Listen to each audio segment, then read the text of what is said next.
Okay, I think I'm recording already. Okay, so let me share screen.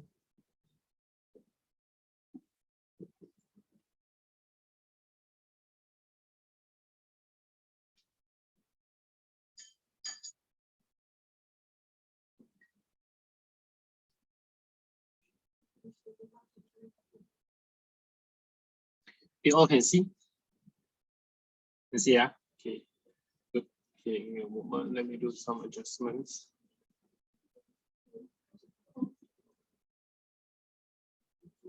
Okay.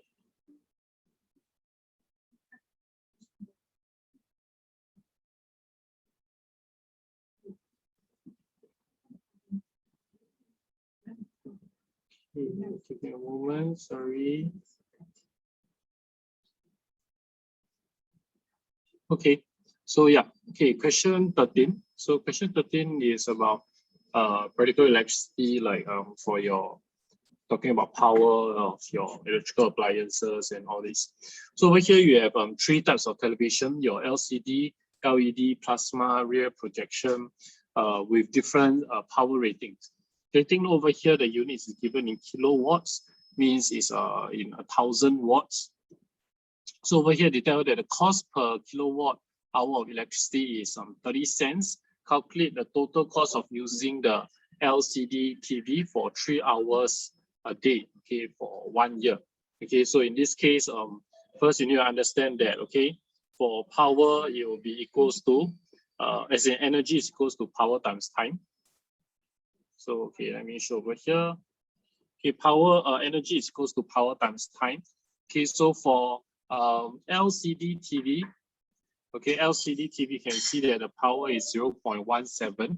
So 0.17, this is the power. In terms of time, okay, because over here we are looking at the units of kilowatts hour. Okay, so because they want the energy, you know, every kilowatt hour is 30 cents. So we are calculating energy over here. Okay, you make sure that the units you use over here, power is in kilowatts, time is in seconds. Okay, another way this question could come up for energy equals to power times time is where energy is in joules, power in watts, times in seconds. But this one is used for smaller circuits like your light bulb and kind of stuff. Because for those, the amount of energy used is very little, so you can use joules. But over here, you're looking at your day-to-day electrical appliance, the energy that you use a lot more. So definitely you will use a larger unit like kilowatt hours. Okay, so in this case, they said that, you know, every day they're going to use 3 hours, okay, and for 1 year. So you're expected to know like 1 year is 365 days, okay. So you can take 0.17 times 3 times 365. So this is the amount of energy you use in kilowatt hours. Okay, after that, you know that every kilowatt hour is 30 cents. You do some multiplication.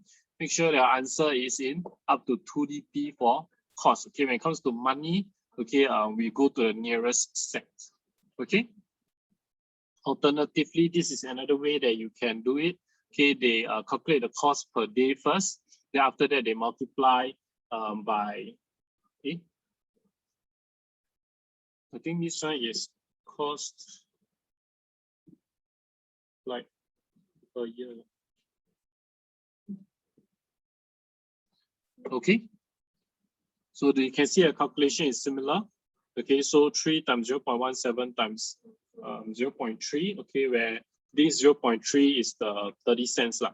So actually, okay, let me maybe, for those who can't see what is this is the 30 cents. You can see 0.17, 3 hours, 30 cents. Then for the 365 days, they add in at the back for a year. Okay, so the answer should still be the same, $55.85. Okay, so I move on. Suggest a reason why energy labels stating the power ratings are put on appliances before they are sold in stores. So this is a bit of an open-ended question. So more or less, okay, you try to make sense of it is to allow people to compare the energy efficiency of different appliances and to choose, to buy the appliance with lower energy consumption to save on their electricity bill. So I believe in your maths WA, we have discussed about the energy consumption for aircon. Okay, so you will be able to understand this concept already, while we compare the different aircon models, okay, and how energy efficiency can affect, in terms of the cost when it comes to your electricity bill. Okay, along the way, if you need to take a photo of the solution, please go ahead and do so. And if there's questions, just unmute yourself and let me know. Okay, or you can direct message me. Yeah. Okay, so the voltage in Singapore is about 240 volts. By showing working, explain why a 0.5 ampere fuse will not be suitable to fit into the plug, okay, of the LCD TV. So over here, the formula that you make use of is P equals to VI. Okay, the power of the LCD TV, the voltage. Okay, you can use that to find the operating current. Okay, so P equals to VI. If you rearrange it, you will get that I is equals to P over V. Okay, so you sub in, the power is 170 watts. So take note over here, you need to change the units back. This is in watts. Previously, 0.17 is in kilowatts. Okay, so because when you look at power equals to VI, this is in watts, this is in volts, this is in amperes. So make sure you use the correct units, okay, for the correct symbol. Okay, then the volts you put in 240, you realize that this is about 0.71 ampere.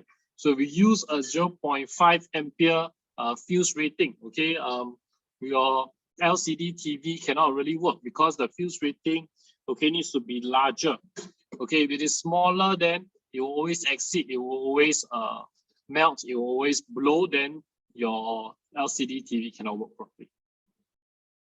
Okay, for this question, can I move on? Okay, I move on since no one said anything. Okay, we move to chemistry. Okay, chemical changes.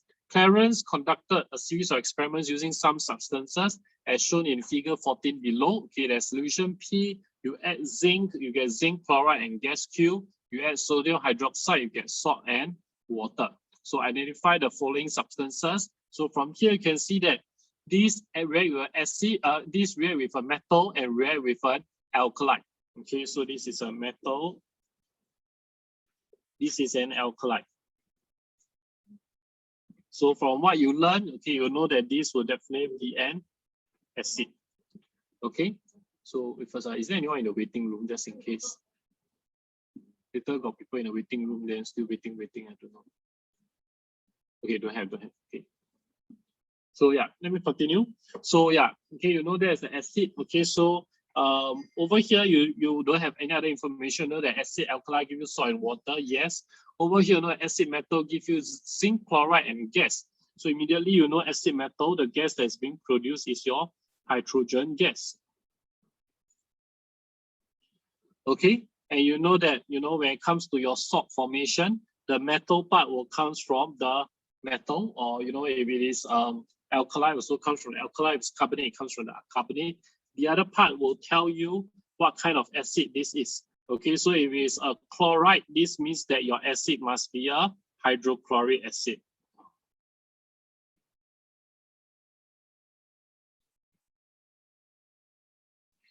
Okay, so solution P is hydrochloric acid, salt R. So now if you know that this is a hydrochloric acid, okay, you know that this is sodium hydroxide. How do you find the salt? Like I said, the salt, the metal part will come from the other thing that is not the acid. Okay, so in this case, it is sodium hydroxide. So your salt will be sodium something, and then because the acid is chloride, hydrochloric acid, so your salts will always be a chloride salt. So in this case, you will be able to tell that your salt is actually sodium chloride.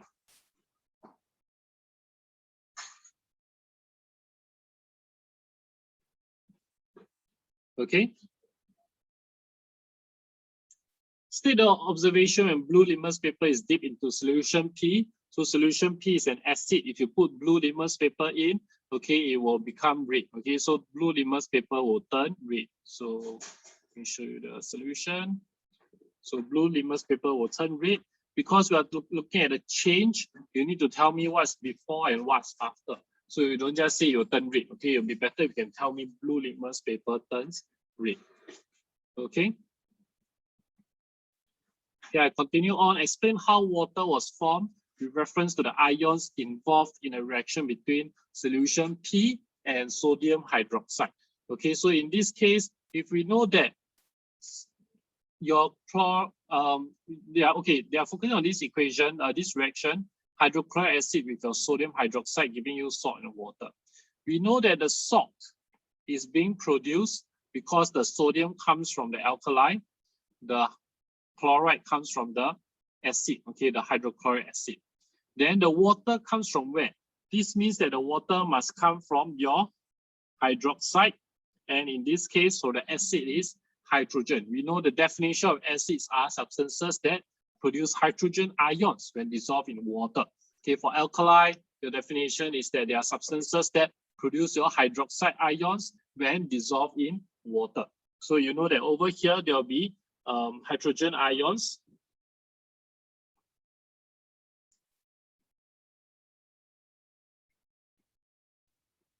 Over here, there will be hydroxide ions.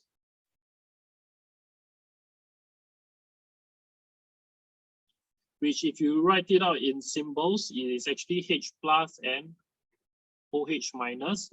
When they come together, they will give you your H2O. Okay, can you see how it comes all together? Okay, H plus, OH minus, H2O. Okay, so if you ask to explain in words, okay, the hydroxide ions from the alkali, the hydrogen ions from the acid reacted to form water. Okay, the key thing I want you to tell is that, you know, your alkali gives you your hydroxide ions and your acid gives you your hydrogen ions. So this is not something that you don't know, okay? It is something that you actually know.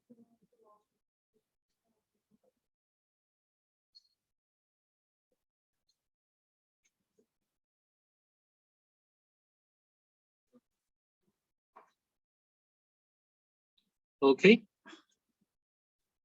Okay, can you move on now? Okay, describe a gas test and state the expected test observations to identify gas Q. So gas Q is hydrogen gas. So hydrogen gas, you need to describe the test is, you use a lighted spleen, place it near the mouth of the test tube.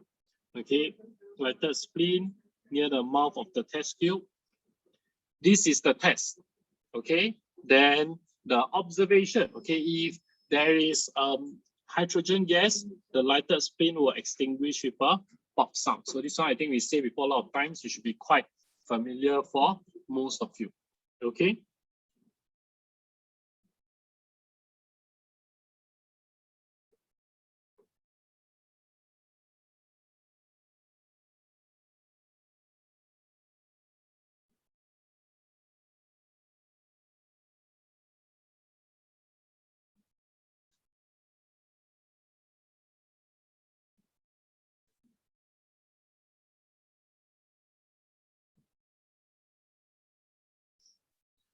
Okay, so the key thing is you need to know what's the difference between a test and observation. Okay, so it's like, for example, you know, the test of, let's say, whether you know it just rain or not. Okay, the test is, okay, look out the window, look at the grass. Okay, the observation will be if it have rain, the grass will be wet. Okay, so if you see the grass is wet, okay, it means that yes, rain. Okay, so in this case, in terms of the test, you talk about using a lighted spleen near the mouth of the test tube. If there is hydrogen gas, what do you observe? Okay, you observe that the lighted spleen will extinguish with a pop sound. So similarly, for carbon dioxide gas, the test would be, you know, to bubble the gas that's being formed, okay, into lime water, okay, using a delivery tube. Okay, what is the observation? Okay, if there is carbon dioxide gas, your lighted, if there's carbon dioxide gas, your lime water, okay, there will be white precipitate that will be formed, okay, within your lime water. Okay. Okay, solution P also reacts with calcium carbonate. Write the word equation for this chemical reaction. Okay, so solution P we already discussed. This is your hydrochloric acid.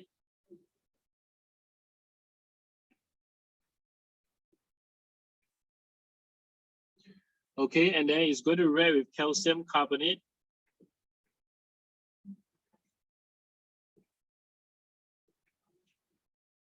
Okay, for chemistry equation, make sure you use the arrow, don't use an equal. They are not equal to each other. Okay, the arrow is to indicate, okay, how the reactants, okay, go about to form your products. Okay, so you know that for acid carbonate reaction, you have 3 products. Okay, you have your salt, carbon dioxide, and water. Okay, so what is the name of the salt? We know, okay, the metal parts come from the carbonate, just like how previously it comes from the metal and the alkali, and the non-metal part will come from your acid. Okay, so in this case, if you combine them together, you know that your salt is calcium chloride. Okay, and then we already know that there will be carbon dioxide gas.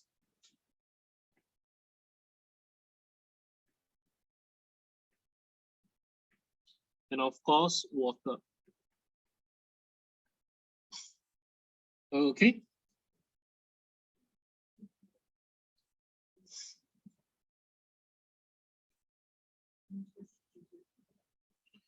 Okay, move to the last question.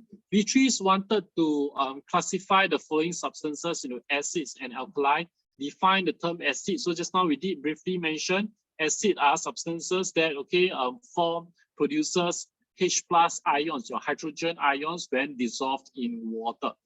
Okay, so yeah, okay, this is something that you should know. Okay, then the next part they ask you, being unsure the answer, Beatrice thought of tasting the substance to help her classify them as acids or alkali. Okay, state how will tasting the substances help her classify the substances. So that for acids, they generally taste sour and alkali taste bitter. Okay, so this is something that you are also, you will know as some properties of the acid, okay, and alkali.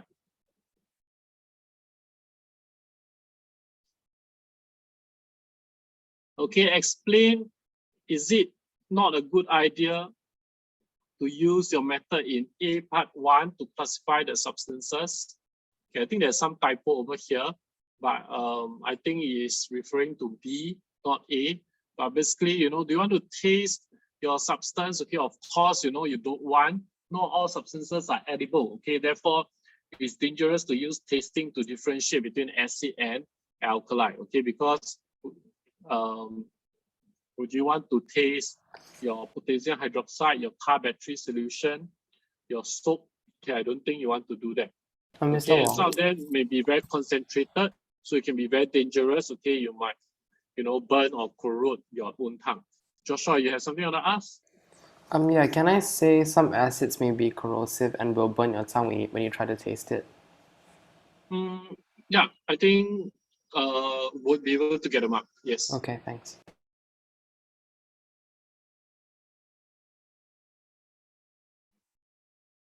Okay, along the way, you have questions, please, you know, just unmute yourself and ask. Okay, I move on. Okay, her friend Betty then recommended that she can use an indicator to help her classify the substances. Give an example of indicator. Okay, you can use either litmus paper or, you know, universal indicator. These are the 2 main ones that you're expected to know. Okay, other indicators that you might have heard of is, you know, your methyl orange and phenolphthalein. Okay, but if you're not very familiar at Sec 2, it is okay. You just need to know litmus paper and universal indicator. Okay, then after that, they ask you to, for indicator in C part 1, indicate the difference in its color, okay, in an acidic solution versus an alkaline solution.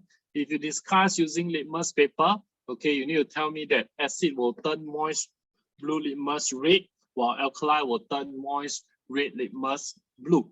If you use universal indicator, you will tell me that acid will turn the green universal indicator red. Okay, if it is a red, orange, or yellow, if it's if it's alkali, it will turn it, you know, from green to blue or purple. Okay, so yeah, that's the only difference. Okay, over here we usually mention about moist. Okay, because not all substances are moist, and you know, certain things may be acidic. Okay, but when there's no water, there's no hydrogen ions. Okay, it's the hydrogen ions that make it acidic that is able to turn the litmus paper, allow it to change color, because litmus paper usually is dry. Okay, so if you use a dry litmus paper to test on something that's also dry, the thing could be acidic, it could be alkaline, but because there's no water, your ions are not released, it is unable to, indicate whether it's an acid or an alkaline. Okay. For now, any questions for these three questions that we have went through?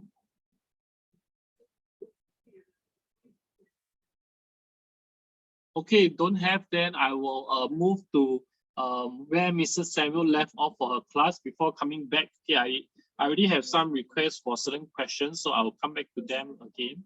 Okay, but let me go to the one that I think, sorry, wrong one. Okay, this one, okay, over here. For Mrs. Samuel class, did she went through question 8, or she only went, yeah, did she go through question 8? She told me the last page, haven't I? Oh, yeah, Dylan, you said something? She did not go through question 8. Okay, so she only do until question 7. Okay, so yes, I will go through question 8 now. So question 8, appliance tea is used 30 minutes daily. Calculate the total cost in using appliance tea for 1 week, given that the power is 1,440 watts. Okay, and the cost is 30 cents per kilowatt hour.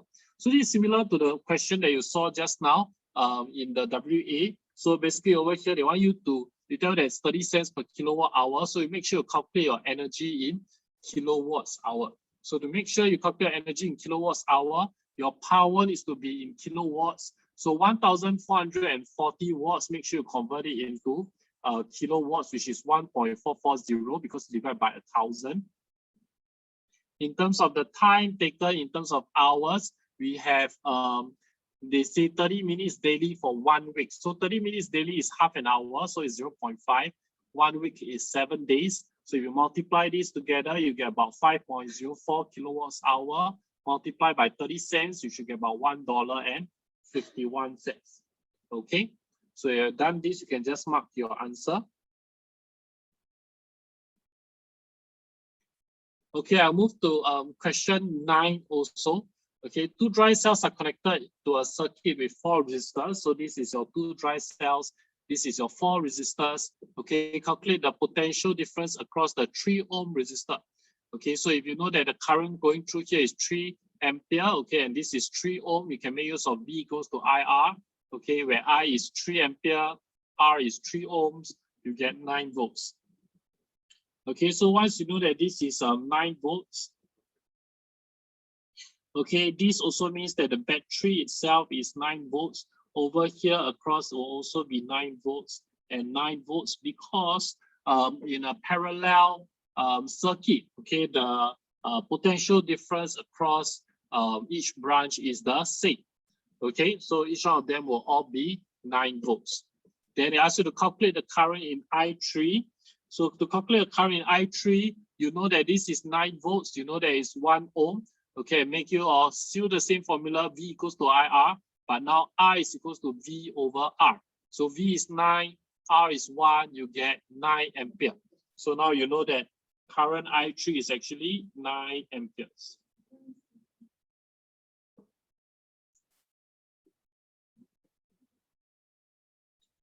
Okay, then after that, they ask you to calculate the resistance, okay, across these 2 ohm and 1 ohm resistor. Okay, so over here, even though from 3 ohm to 1 ohm across branches is considered parallel, but these two, they are connected side by side. So actually the 2 ohm and the 1 ohm resistor, they are connected in series. I can replace this whole thing with just one single 3 ohm resistor and the whole circuit will still work the same. Okay, so they are equivalent to actually 3 ohm, okay, because in series for the resistance, you just add them together. So you can just 2 plus 1, you get 3 ohms. You notice over here, most of my solutions, okay, I make sure that they are in 2dp at least, okay, 2SF. I mean 2SF, not 2dp, 2SF, okay? So in your answers for calculation, you usually try to keep it to 2 to 3 significant figures.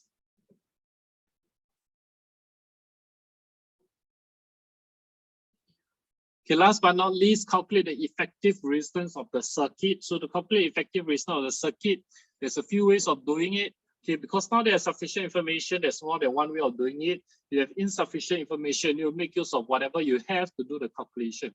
Since you have sufficient information, we know that this is 3 ohms. Over here is 3 ohms, here is 1 ohms. You can use that the parallel circuit, okay, in terms of the resistance is calculated this way. Okay, 1 over R effective equals to 1 over R1 plus 1 over R2 plus 1 over R3. So the first branch is 3 ohms, second branch is 3 ohms, third branch is 1 ohm. Okay, then key thing to note, remember to take the reciprocal, meaning over here is 1 over R effective. You need to take 1 over the whole thing. So 1/3 plus 1/3 plus 1 is actually 5 over 3. You flip 5 over 3, you get 3 over 5, which is 0.60 ohms. Okay, or if you make use of another way, okay, you know the effective resistance, okay, you can make use of V equals to IR, where you know that the EMF is actually 9 volts, the total current is 15. So these two will be related to the total resistance of the whole circuit, the effective resistance of the whole circuit. Okay, so you can make use of R equals to V over I, V is 9, I is 15, you sub in, you will still also get 0.60 ohms. Okay, for those people in Mr. Samuel class, they all managed to understand this question?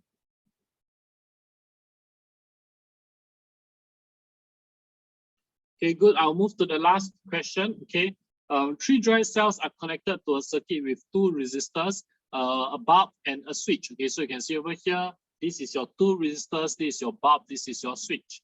The current flowing through the battery is 0.6 ampere. So this means that over here, okay, this is 0.6 ampere. This is 0.6 ampere. Okay, and you know that 0.6 ampere for a series circuit, the current is the same throughout the whole circuit. So over here also 0.6, over here also 0.6. But over here, when it is parallel, what will happen is the current will split. Okay, and in this case, since both the resistance are the same, they will split equally. Okay, if the resistance are not the same, the one with the higher resistance will have lesser current. Okay, it makes sense, right? Higher resistance, less current will flow through there, so they will have a lesser current. But since both are the same, okay, over here this will be 0.3 ampere, here also be 0.3 ampere. Okay, so first they ask you to calculate the effective resistance of the circuit. So calculate effective resistance of circuit, you have these 2 components plus the light bulb. These 2 are connected in parallel, but they are in series to the light bulb. So first you need to calculate the effective resistance of these 2 resistors. So you know that each resistor is 4 ohms. So you make use of the same formula, 1 over R effective equals 1 over 4 plus 1 over 4, which is 2 over 4. So that means that when you flip the fraction over 4 over 2, you should get 2 ohms. So the effective resistance over here is 2 ohms. And you know the light bulb is 3 ohms. Since this is connected in series to this, you can treat this, okay, it can be treated as a 2 ohm resistor. Okay, so this is equivalent to a 2 ohm resistor.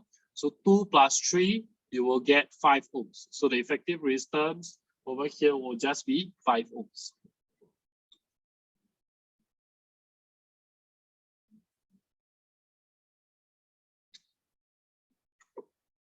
Okay, so next, calculate the potential difference across the light bulb. So you know the potential difference across here.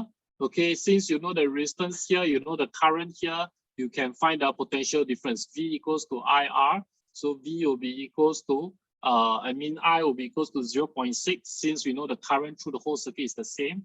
And then R is 3, so 0.6 times 3 is 1.8 volts. So with that, you know that this is 1.8 volts.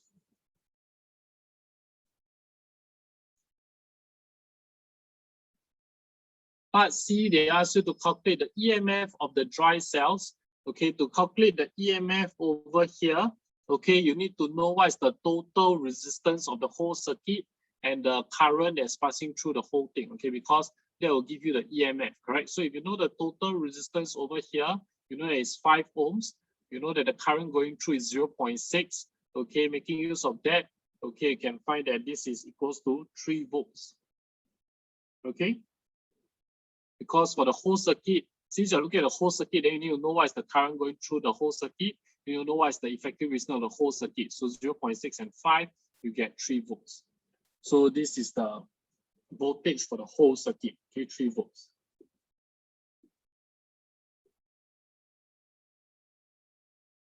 Okay, so now you know that this is 3 volts. If you know that this is 3 volts, okay, this also tells you information about the potential difference across here. Because if you understand what is potential difference, the potential difference is the energy used per unit charge, okay, to go through a particular component. Okay, so in this case, it comes out with 3 volts, means when it comes out of the battery, every charge will have 3 joules of energy.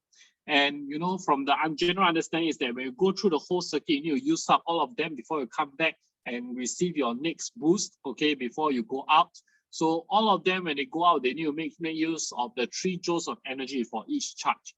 Over here, we know that this light bulb is 1.8 volts. This means that for every charge that passes through here, the charge will use up 1.8 joules of energy. This means that if you have 3 joules of energy coming out from here for each charge, you use up 1.8 here, you will have to use up 1.2 when it passes through here. Okay, for all the charges, it can only either go up, it can go down, but it cannot go through both at the same time since the current was split. So this also tells you that the potential difference across here will be 1.2 volts. Okay, you need to use the remaining one, because back to understanding your potential difference for series, you add up. Okay, so 1.2 plus 1.8 give you 3. So you can just take this, you get, okay, your part D answer, calculate the PD across the form resistor 1.2 volts. So you can go up, you can go down. Either way, you will use 1.2 volts. Okay. Then they ask you to calculate the current flowing through here. So if you know this is 1.2 volts, you know that this is 4 ohms. You can calculate that I equals to V over R, 12 divided by 1.2 divided by 4, you get 0.3 ampere, which agrees with what I mentioned just now, that actually they will split equally. Okay, even though over here I can just deduce they split equally, but when you do calculations, you don't just, oh, because 0.6 split equally. This one is based on further understanding, but to show the calculation, you use back understanding that this is 1.2 volts across here, 4 ohms, you calculate, you get 0.3 amperes. Okay, so if your understanding is correct, your physics is correct, your calculations, no matter how you do it, you should be able to get the same answer. Okay.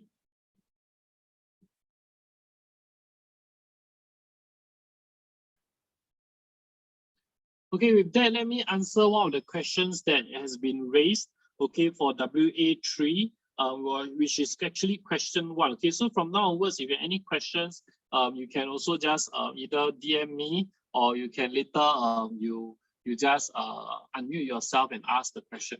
So the question is this part over here. Okay, over here, they ask you to calculate the current flowing through the bulb. So the current flowing through the bulb, this is the bulb we are looking at. Okay, we know that this is 2 ohms. We know that this is 10 volts. Okay, because this is 2 5 volts, right? So this is 10 volts. Okay, so this is 1 ohm, 1 ohm, 1 ohm.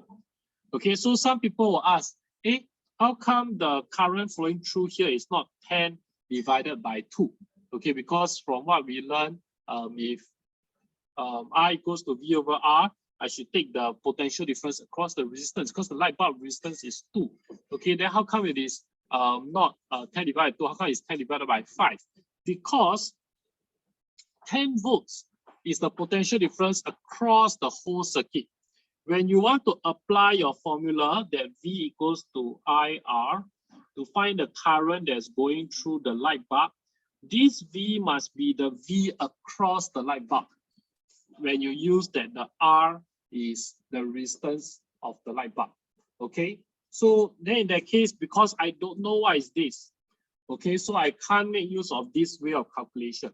Then in that case, I make use of the other way of calculation where I understand that current in a series circuit is the same throughout the circuit.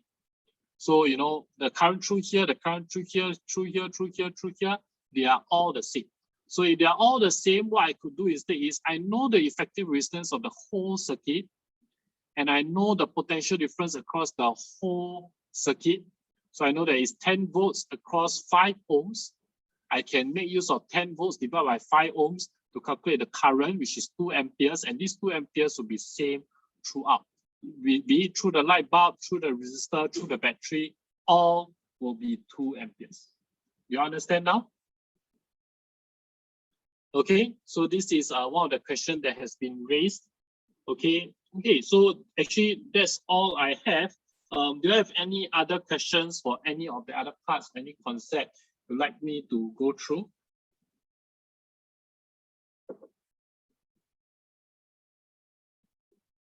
Any questions, any concept that you're still not very sure, you need me to explain? If not, actually the remaining time is just, if you have nothing to ask, then that's it already. Yeah, you have something to ask, we can continue to discuss. If you don't have, then that's all for today. Don't shy. This is for you. You want to ask anything? Wait, Mr. Wong. Yes. If they ask why is nichrome used to make, why is nichrome used as a heating element in like cooking stoves or like kettles? What do we say? In that case, then you say that nichrome, has very high resistance, so it's able to produce a lot of heat. Okay, it can convert a lot of electrical energy into the thermal energy. So it is a useful material, okay, to use as a heating element. Yeah. Oh, okay, thank you, sir. Mr. Wong, Yes, Joshua. is the definitions is the definition of effervescence going to be tested? There isn't really a definition of effervescence. So yeah. But Okay. effervescence basically is the word that means, the reaction, you can see some bubbles, some gas being produced. We call it effervescence. Okay. Will the periodic table be given for the paper? Yes, periodic table will be given. Anyway, Okay. first, this topic got periodic table now. Do you need periodic table? Okay, I don't think so. This Okay. topic is just chemical changes, there will be periodic table. But your end of year exam, there will be periodic table, because when we discuss about your atoms, your ions, you talk about the protons, neutrons, electrons, yes, you need a periodic table. But chemical changes, I don't think you need a periodic table. Yeah. So it will not be given, sorry. Okay. And do we have to memorize the uses of acids and alkalis? Like what they use? Users, in terms of some common applications, you should recognize them. Should we give some examples? Don't see it as something memorizing. This is just something, just some day-to-day examples. As long as you know some of them, you can recognize them. I think, yeah. Okay, thanks. Anyone has any other questions? If no question, then that's it for today. If you have anything else, you can ask me, huh? Okay? Cannot. Yeah, then I stop sharing already. Yeah. Okay, so if there are anything else, then we can say bye-bye to each other already. Bye-bye. Okay, bye, Joe. Bye-bye. Bye-bye. Bye-bye. Thank you, Mr. Wong. Mr. Wong, may I stay back for a while more? Sure. Thank you. Okay, maybe I stop the recording first, okay, so that it won't be too long a recording. Let me stop.